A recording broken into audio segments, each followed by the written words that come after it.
What's up, you guys? So today we're talking about a conversation that I have yet to talk about on my channel, and that's me being first generation American, which I never realized until last summer, believe it or not. So if you would like to see, stay tuned.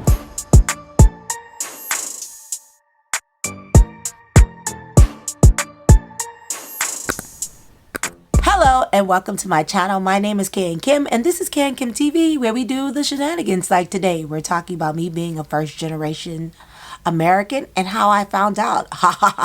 So like, comment, subscribe, and don't forget to share because we're having a lot of fun and you guys are why we're growing. So what's up, you guys? I know you read the title to this video, so let's get into it. I'm going to get personal with you guys and I want to talk about this. This will not be a political video.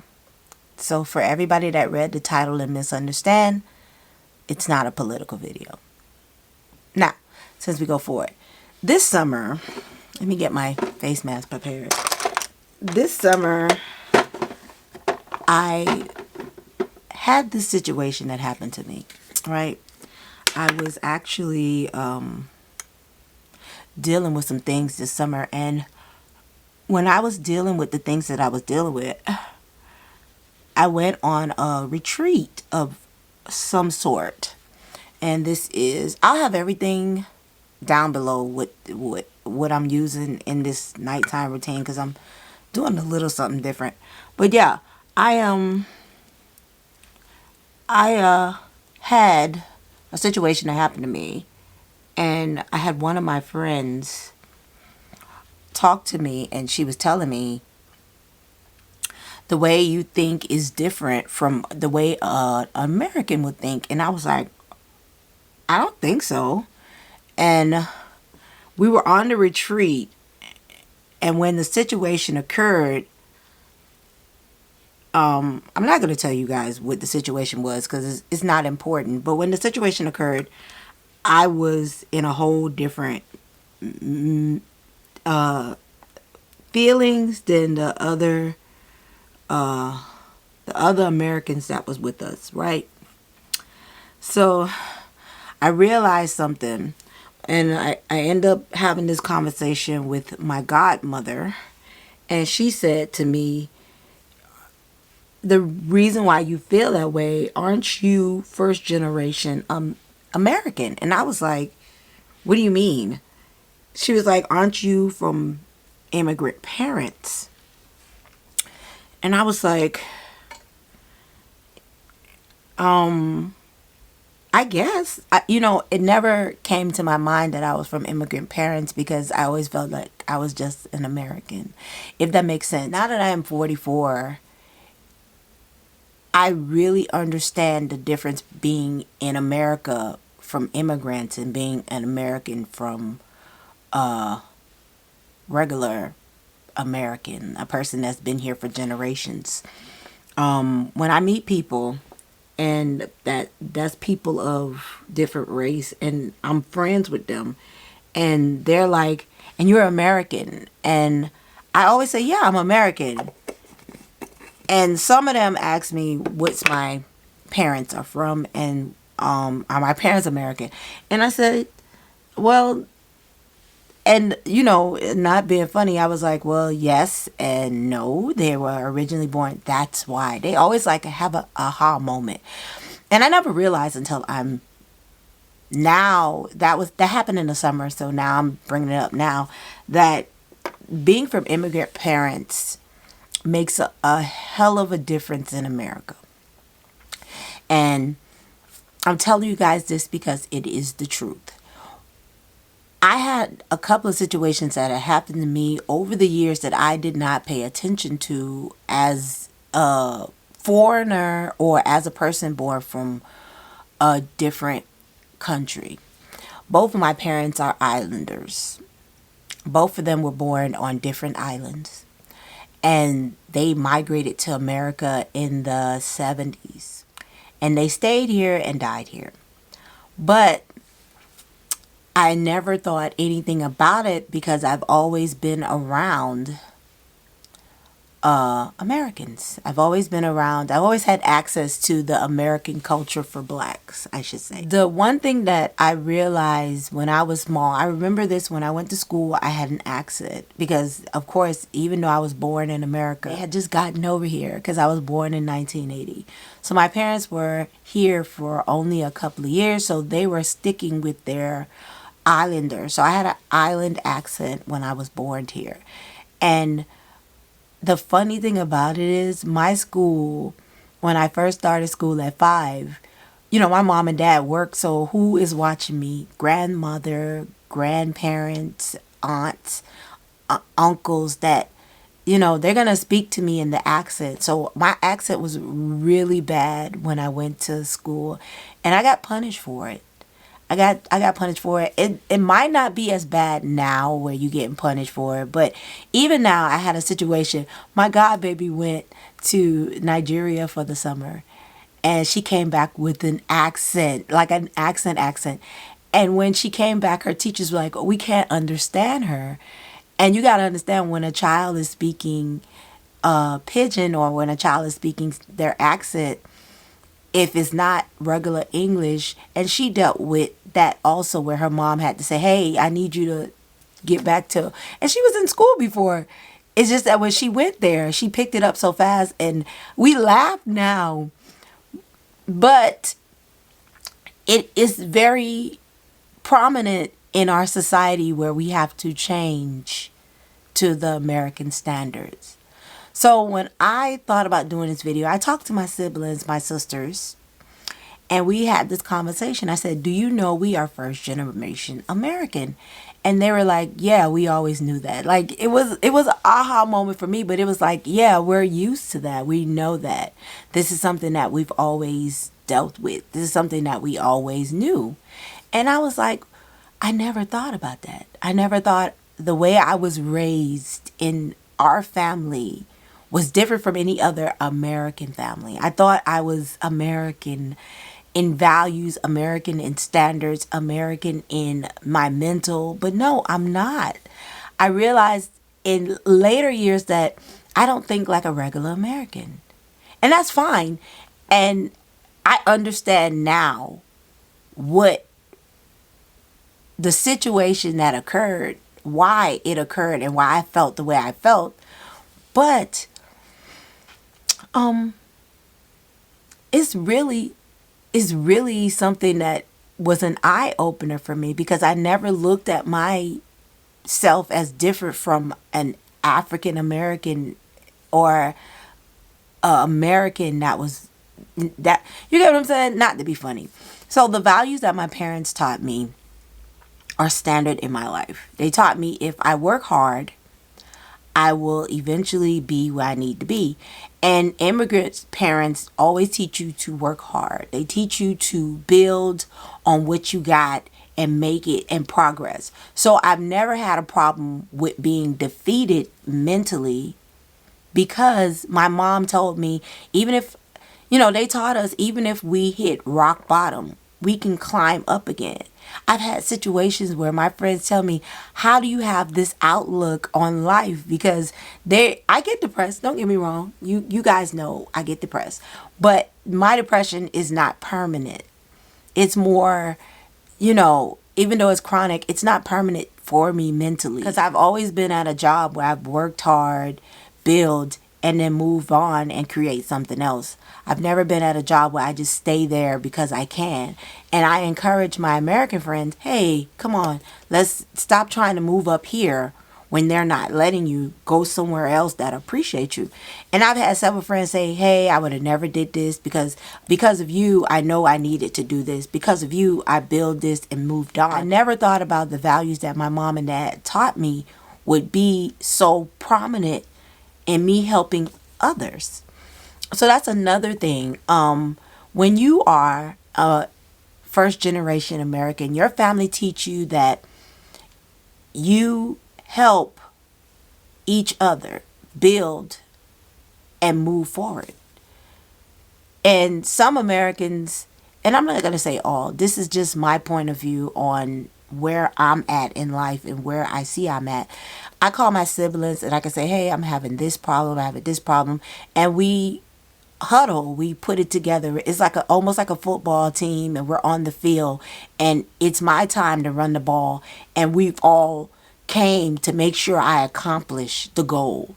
And I've noticed that Americans, or the Americans that I know, a large percentile of them, African Americans, that's not first generation immigrants, they don't do that. And not to say they're selfish, it's just that they don't feel the need to huddle and build. They feel like I can do it independently. And I realized that in other cultures, they do that. I blend into the Nigerian culture so well. Even though I told you guys that story, I've had problems in the Nigerian culture. I've never said that you're not going to have problems. In reality, I want people to stop assuming that I just walked in and they accepted me. That's not how anybody culture works. So I'm saying that now on this video so people could understand. If you want a story time or you want me to explain some things, leave it down in the comment below. But for now, let's keep on the topic. I realized that when I'm in a Nigerian community, they do the same thing. As a family, they huddle. They have conversations to build together. And then they make sure everybody is not left behind. Because even now, you know, with my adopted siblings, they check on me and make sure, hey, what's going on? Like, and it's not just one person to do it. It's multiple that do it. And I'm just the adopted sibling, if that makes sense. So, and my siblings and me do that. And that's why I thought that it was normal. I normalized the things that my immigrant parents taught me, and thinking that everybody did that, if that makes sense. Let me wash this off my face. I'll be right back. Okay, you guys, I'm back, and look, my face is all clear. I've been clearing up my face. I meant to tell you guys, I have an appointment to see a doctor about this little spot on my face because it is a discoloration. So I will keep you posted about that. But again, and I know you see my under eyes are looking brighter. It's actually this. But one of the things that I noticed, that whenever I'm talking about standards and values and stuff like that with the regular American, they're kind of lost to the conversation sometimes. Not to be funny. And I'm not saying that they don't have a clue. What I'm saying is that it's the person background that is going to give them value. And I realized my parents gave me wisdom, knowledge, and understanding to the point where I get a lot of things done. Like I plan and this is one of the things that I was telling you guys, when I go shopping, my shopping experience is even different from anybody else. My mom, them taught us how to budget. They taught us how to shop. They taught us how to save. They taught us how to pay bills.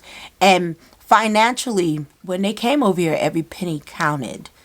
So even though they knew how to save, and they saved for a house, because we were another experience. My mom always taught us our goal in life is to get the American dream, which is to have the family, the house, the car, the nice job, and to make sure we thrive in those areas. So I know you guys have heard me say I want to buy a house, and that's one of my goals in life in general. Not everybody has that goal, and not everybody has that goal to even make it happen. I've met several foreigners that come here and buy houses, and I said, why did you buy a house? And first thing they said, isn't that the American dream?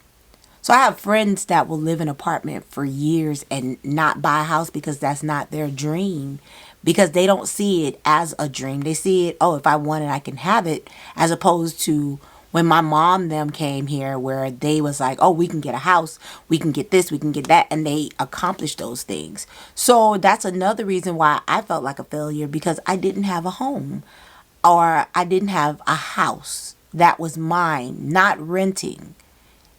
And I didn't realize that until I went to therapy. And my therapist said, do you want a house for you? Or do you want a house because that's what your parents told you? And that's another thing that my parents taught me. They taught me that to have the American dream, I had to have the cookie cutter life, not to be funny. Because the American dream is anything you want, you can make happen. My mom didn't say get a big house. My mom didn't say get a small house. But that's what our goals were mentally when we were growing up, is to have a house. And all of my siblings, all of my cousins, everybody that is first generation American has that mindset. My sister got her house at 35. My other sister got her house in her 30s. My other sister got her condo. I think she was in her 30s too. So it was like, and my brothers, all of them have that mentality. And I was the only one that didn't have the house. Yes, I was married. We were looking for a house. We almost purchased a house, and then I got a divorce the first time, and that was in my 20s. Then again, I'm with my husband. We're looking for a house. I feel like I'm failing my parents when I can't find and get the things that they made me believe I needed, if that makes sense. So the values that they have and the standards that they have are way different than what it is. And when I talked to my therapist, I said, no, I want a house. Now mentally I want a house because I want to be a homeowner. Not because what my parents drilled into me, but because I see my need to own a property, the economy now to be a homeowner. I remember a lot of my friends were like, oh, I don't care about being a homeowner. And I never understood why. So I was like, why don't you want to be a homeowner? Why? Like it was, and I held it against some of them. It's not that they didn't have the income. They just didn't want the hassle of being homeowner, which is a lot of hassle. I remember one time when we was home, our washing machine broke. And our washing machine, this is what I'm using. I mixed the two. Our washing machine broke, and my mom couldn't replace the washing machine just yet.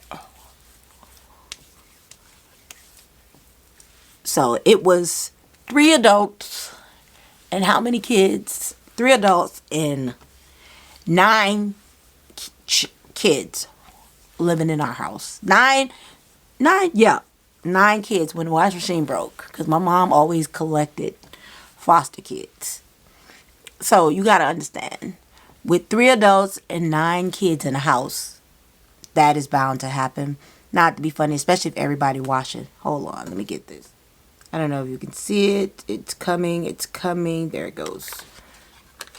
So my mom couldn't replace it right then and there. And that's because the house was a lot. The mortgage was a lot. So she chose to go and get tins, and we had to scrub wash our clothes. And that taught us a lesson. That taught us to not overstuff the washer. That taught us to make sure we're washing weekly instead of every 2 to 3 weeks.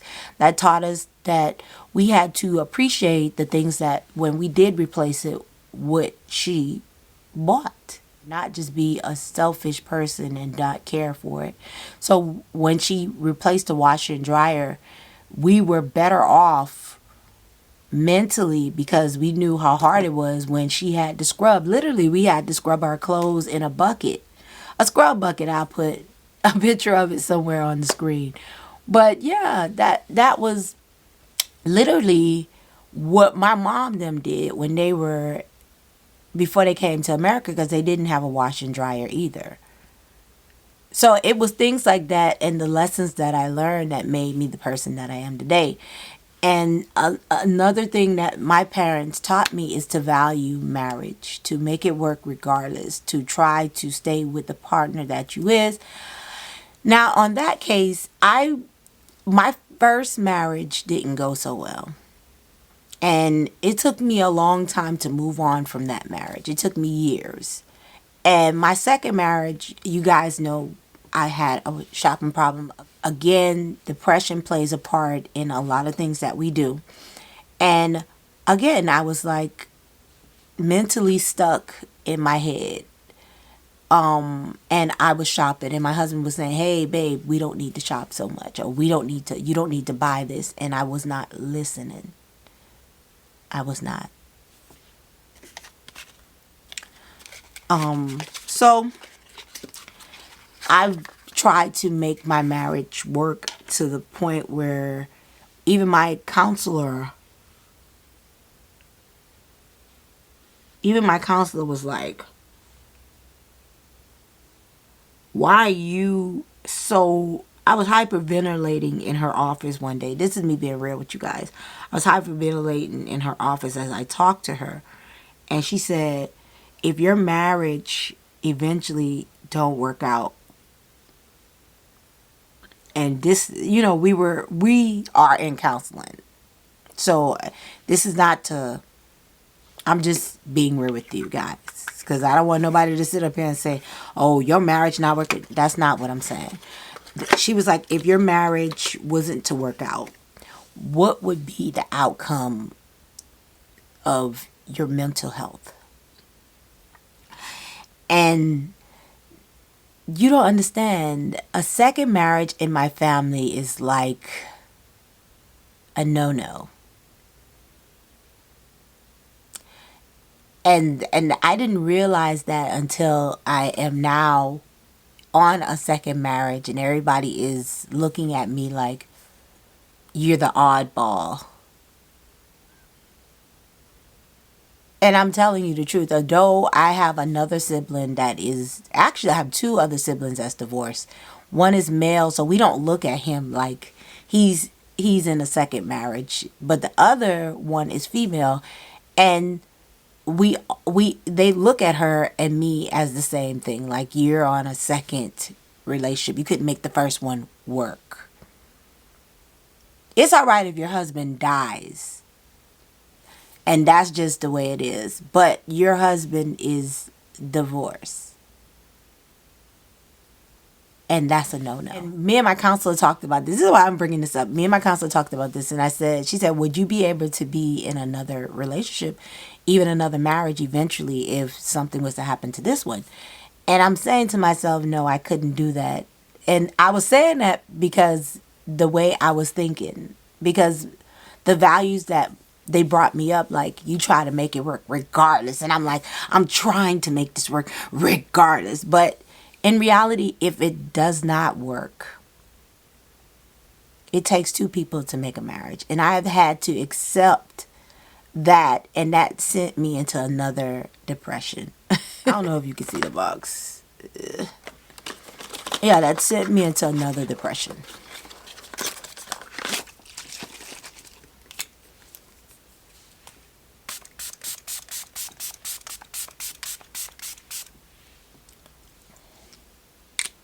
This is a first spray serum. It's very good. It's vegan.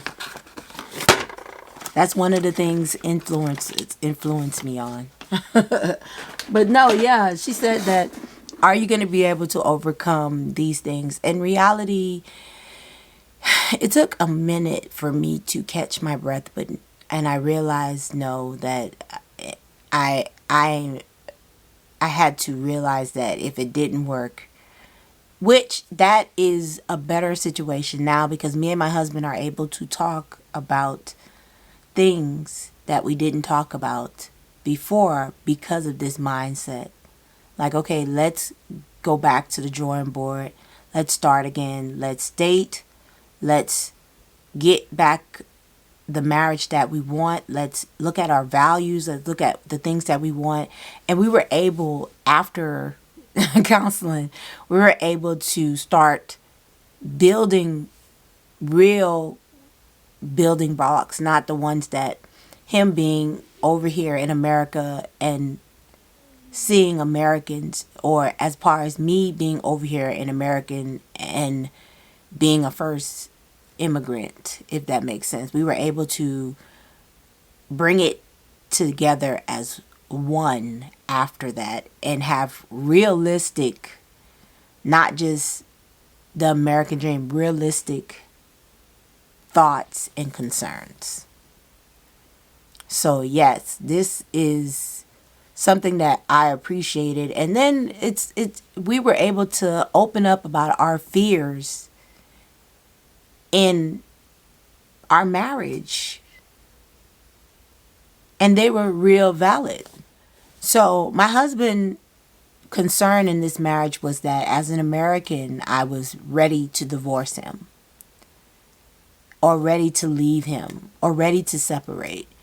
And my concern is you're not being, and this is just me being real with you guys, you're not being the man that you say you was going to be, or that you have now become Americanized.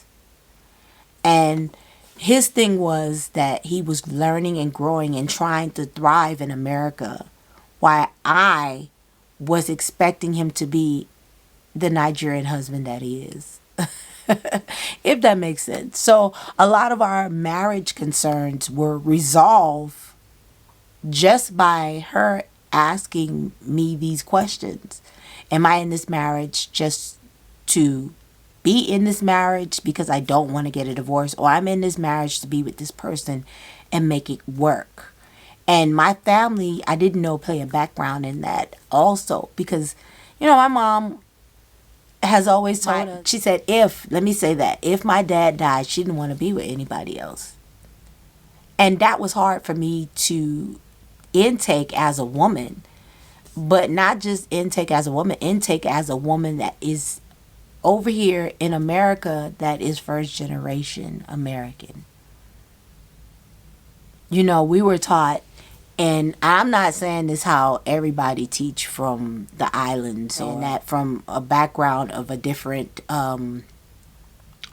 country. That's not what I'm saying. My mom taught us how to be at home, providing, saving our husband's money, making sure we cook, making sure we clean, making sure, she taught us those things as women. But she also taught the male those things too. So it wasn't just, my brothers didn't know how to cook, and some of them know how to cook stuff that I can't even cook. And that's all of my brothers, not just one. So it's like my mom made sure all of us had the basic necessity to care for our loved ones. To cook, to make, especially the women, to cook, to clean, to make sure our husbands, we pay attention to the things that we do for them. So I am a giver. I will go out and buy my husband gifts that is nice gifts. But my husband is not in that mentality, because in his mind, if he gives me something, I should appreciate it. And we've talked about this. We've talked about this a lot. And in fact, we talked about this so much that we actually got in an argument over this. Because I feel like I listen to the things that he wants and he are interested in, and he just hears me say one thing and automatically assume that's what I want. Or he'll see something that he saw somebody else have, and he'll assume that that's what I wanted to have. And that's not the case. So it's a lot when you're born from immigrant parents. It's a lot that you have to overcome and have to get with. And it's a lot that you have to give up. As a first generation American, the values that I have is not the same as a regular American. So I'm just talking to you guys. I've done my skincare, and I know you guys see I look cute. My face is really clearing up. I haven't talked about it in a long time, and I'm losing a lot of weight, so it's slimming down also. But that's my TED Talk. I'm going to put this to bed. If you want us to continue the conversation, comment down below, and I'll do another video like this and continue why I'm different from a regular American. So thank you for coming to my channel. Like, comment, subscribe, and don't forget to share. Have a good day.